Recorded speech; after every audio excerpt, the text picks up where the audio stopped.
रजनी को बचपन से ही पेंटिंग का बहुत शौक था। वो हमेशा से ही पेंटर बनना चाहती थी, पर उसके माँ और पिताजी ने उसको कभी भी इस चीज के लिए सपोर्ट नहीं किया और उसकी शादी नीरव से हो गई।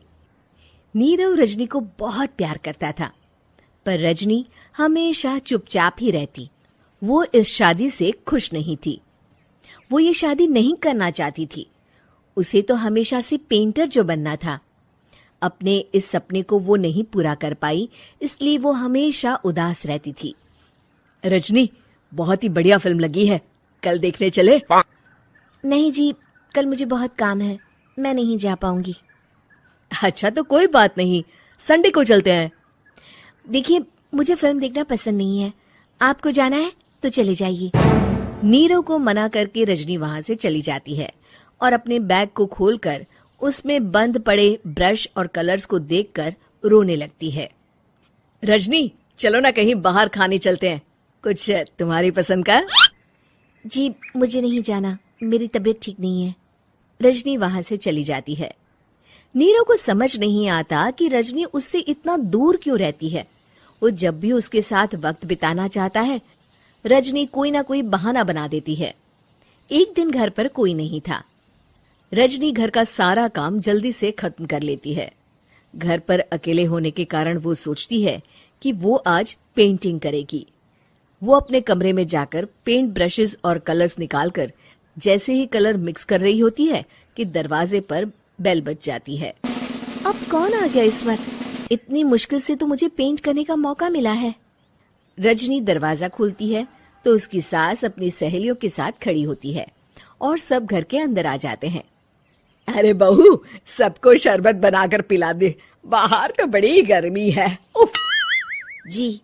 रजनी पेंट ना कर पाने से उदास हो जाती है। उसे गुस्सा भी आ रहा होता है कि उसने इस शादी के लिए हाँ क्यों कह दी। वो रसोई में जा रही होती है कि उसकी सास उसे रोकती है। बहू, सबके खाने का भी इंतजाम कर लेना, आज का लंच तो ये सब यहीं करेगी। हाँ। रजनी बिना कुछ कहे रसोई में चली जाती है। सबके लिए खाना बनाती है। सब खाना खाते हैं और रजनी घड़ी देखती है कि ये सब कब जाएंगे ताकि वो अपनी पेंटिंग कर सके। जब शाम होती है तब सब चले जाते हैं अपने घर। अरे बहू, सब तेरे खाने की तो बहुत तारीफ कर रहे थे, सबको बहुत अच्छा लगा खाना। आपको मुझे सुबह बताना चाहिए था ना कि आपकी सहेलियां आ रही हैं। पता भी है कितना वक्त लगा सारा खाना बनाने में। अरे बहू, तू ऐसे कैसे बात कर रही है मुझसे? तो और कैसे बात करूं?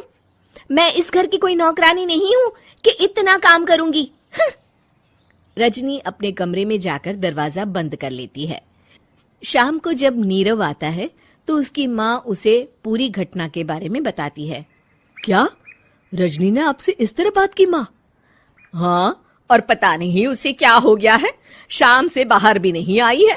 मैंने तो कई बार आवाज दी, खाना भी नहीं खाया उसने। तू ही बात करके देख ले बेटा। नीरव अपने कमरे का दरवाजा खटखटाता है। रजनी, दरवाजा खोलो, मैं हूं। रजनी दरवाजा खोलती है और फिर वापस जाकर अपने बिस्तर पर लेट जाती है। रजनी, माँ से बात करने का ये क्या तरीका है? मैंने कोई गलत बात नहीं की है। अरे तुम क्यों ऐसे बर्ताव कर रही हो सबके साथ? क्या तुम इस शादी से खुश नहीं हो? रजनी कुछ नहीं बोलती। अरे बताओ मुझे रजनी, क्या ये शादी तुम्हारी मर्जी के खिलाफ हुई है? हाँ, मैं ये शादी कभी नहीं करना चाहती थी। तुमसे क्या, मैं किसी से भी शादी नहीं करना चाहती थी। रजनी रोने लगती है। चुप हो जाओ रजनी, बताओ मुझे, तुम क्यों नहीं करना चाहती थी शादी? रजनी बेड के नीचे से अपने पेंटिंग्स, कलर्स, ब्रश, पेपर्स निकालती है। इतने में उसकी सास भी कमरे में आ जाती है। ये देख रहे हो, ये थे मेरे सपने। मैं पेंटर बनना चाहती थी, पर माँ पापा ने कभी सपोर्ट नहीं किया और मेरी शादी करवा दी। मेरे सारे सपने टूट गए। हर वक्त बस गुस्सा आता रहता है मुझे। मैं जानती हूँ कि आप लोगों की इसमें कोई गलती नहीं है, पर मैं क्या करूं, मुझे समझ में नहीं आता।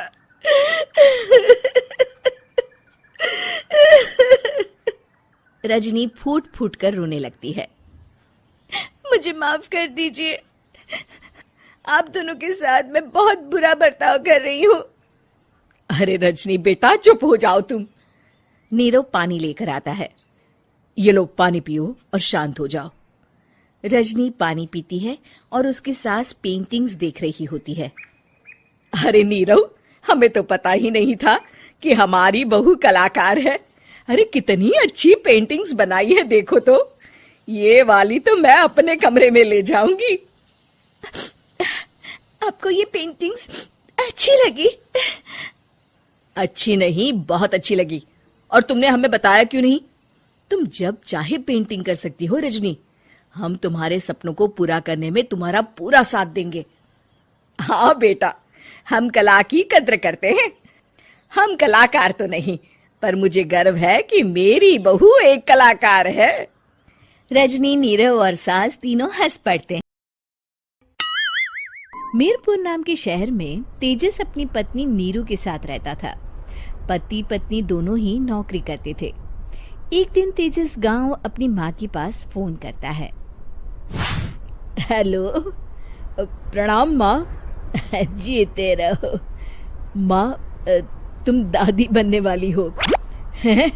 अरे वाह, ठीक है बेटा, मैं कल ही आती हूँ।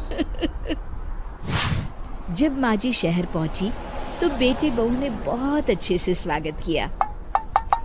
लीजिए माँ जी चाय। अरे गर्मा गर्म पकोड़े ले आओ माँ के लिए। नीरू रसोई में गई और 2 मिनट में ही पकोड़े ले आई। जी ये लीजिए। बहू जादू से बनाए हैं क्या? अभी तो रसोई में गई थी। यम्मी। माँ जी, शीला रसोई में पकोड़े तल रही है, मैं बस लेकर आई। हे भगवान, मेरा धर्म भ्रष्ट कर दिया तूने। अब तो गंगा जल से शुद्धिकरण करना होगा। दूसरे दिन, माँ जी मैंने नाश्ता बना दिया है, ऑफिस जा रही हूँ। पर अभी तो घर का सारा काम पड़ा है। शीला आती ही होगी, झाड़ू पोछा बर्तन कपड़े वो सब कर लेगी। हमारे जमाने में घर का सारा काम हम ही करते थे। जी माँ जी, आप बहुत होशियार हैं, मैं घर ऑफिस दोनों नहीं संभाल पाती। तो जरूरत क्या है घर से बाहर जाकर चाकरी करने की? वैसे भी घर का काम खुद करने से घर में बरकत आती है, समझी? पर माँ जी। पर वर कुछ नहीं, इस महीने की पगार मिले फिर ऑफिस बंद। हाँ। रात को नीरू तेजस से कहती है, सुनिए जी, माँ जी बोल रही थी कि मैं नौकरी छोड़ दूं। वैसे ठीक ही तो है, अभी तुम्हें आराम की जरूरत है। फिर भी आराम कहाँ, शीला को छुड़ाने के लिए बोल रही थी। तो अब 24 घंटे में इतना काम तो कर ही सकती हो। पर जॉब पसंद है मुझे, घर पर मन नहीं लगेगा। अगले दिन जब दोनों ऑफिस के लिए निकल रहे थे, मेरी तो कोई कीमत ही नहीं है इस घर में। माँ जी, आजकल महंगाई बहुत है, रहन सहन भी बदल गया है, दोनों नौकरी करते हैं तभी ठीक रहता है। अच्छा, तू कहना क्या चाहती है? मेरा बेटा तुझे बिठा के खिला नहीं सकता? तू ही इस घर का खर्च चला रही है, हैं? नहीं माँ जी, मेरा वो मतलब नहीं था। मतलब खूब समझती हूँ, ये बाल धूप में सफेद नहीं किए मैंने। हाँ।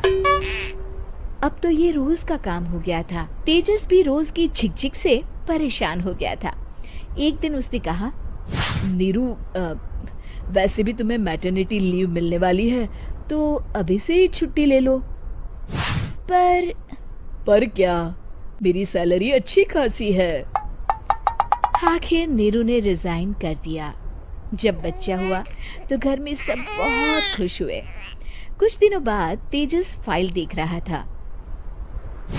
क्या हुआ तेजस, कुछ परेशान लग रहे हो? हाँ, वो हमारी जितनी सेविंग्स थी वो तो हॉस्पिटल में और छठी के फंक्शन में खत्म हो गई है नीरू। और अभी वैसे मंदी चल रही है तो मैं बोल रही थी कल मुन्ना को हेपेटाइटिस का टीका लगवाना है। नीरू, क्या पोस्टपोन नहीं कर सकते? नहीं जी, बिल्कुल नहीं। अब तेजस को समझ में आ रहा था कि उससे गलती हुई है। पैसों की कमी का असर घर के माहौल पर भी पड़ रहा था। अगले दिन, बेटा मेरा चश्मा और ये दवाइयाँ ले आना, पर्चा देते हुए माँ जी ने कहा। जी। तेजस, मुन्ना के लिए दूध का डिब्बा और डायपर भी ले आना, और ये किराने के सामान की लिस्ट है, इसे भी लाना है। तेजस गुस्से में लिस्ट मरोड़कर फेंकता है और चिल्लाता है, पैसे क्या पेड़ पर उगते हैं?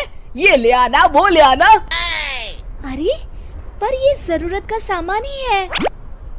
वो गुस्से में बिना कुछ कहे ऑफिस चला गया। अरे अरे लंच तो ले जाइए। नीरू दौड़कर डिब्बा पकड़ाती है। एक दिन खाना खाने के बाद, नीरू,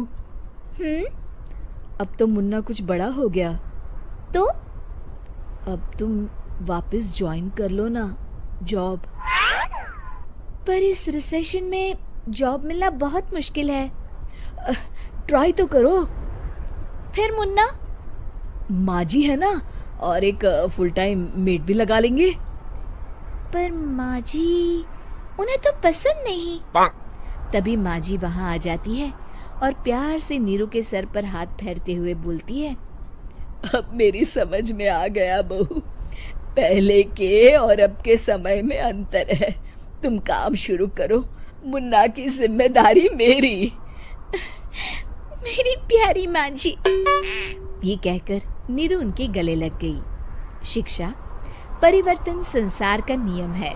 हमें भी समय के साथ चलना चाहिए। उम्मीद है कि आपको हमारी ये कहानी पसंद आई होगी। कृपया हमारे चैनल को सब्सक्राइब करें और सभी अपडेट्स के लिए बेल आइकन जरूर क्लिक करें। और हाँ, वीडियो लाइक और शेयर करना मत भूलिएगा। Bye bye.